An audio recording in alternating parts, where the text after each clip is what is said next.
Hi everyone, this is Steve with Fueler.biz. Today we're going to give you an overview of the fuel pump assembly on the 535i or E60 BMW, and then we'll show you how to disconnect it when doing our upgraded fuel pump assembly.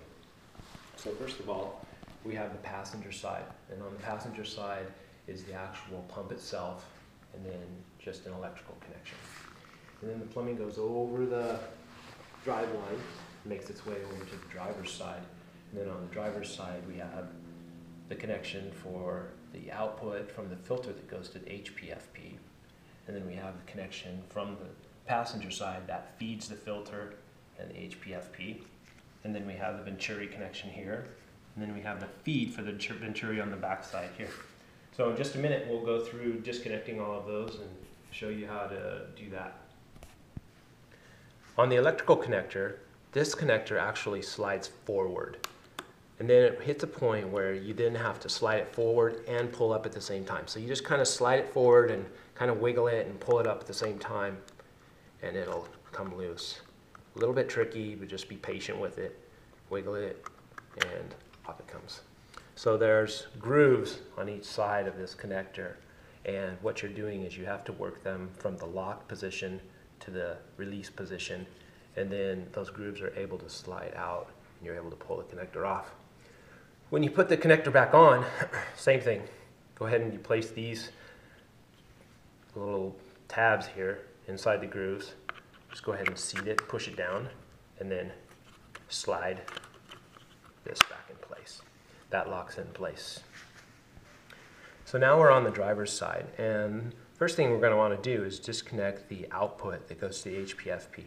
To make this easier, if you disconnect the electrical on the passenger side like I showed you, and then go ahead and start the car for a minute, it'll die, it'll run out of fuel, and when you do, that will release the pressure on this fitting and make it a little easier to remove.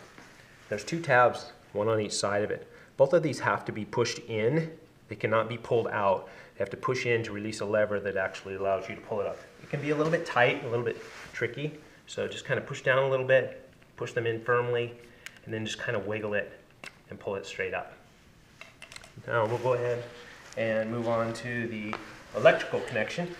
This is the electrical connection that is for just the fuel float assembly. So to release that, push down right here, and then just pull it straight out. Now,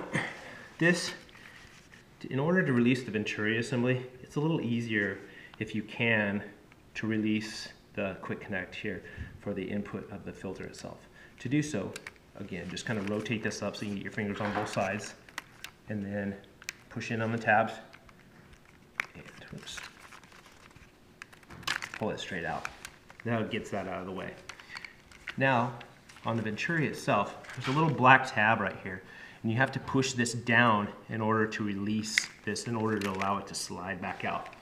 I like to push that down and then use just a small flathead screwdriver to gently slide that back, and you work at it from both sides. Just be patient with it. It'll be a couple of iterations, and then just kind of slowly slide that out like that. Once it's past that tab, you can go ahead and just release it. So that releases that. Then on the back side, this is the feed for the Venturi itself. Same type of connection. Push in on both tabs, pull it straight out. We've now disconnected the fuel filter. That can be removed, and then the passenger side assembly can be pulled out because these lines are now able to pass through and over the hump and pull that whole assembly out. Thanks for watching. If you have any questions, please email us at bmw.fuelkits@gmail.com. Thank you.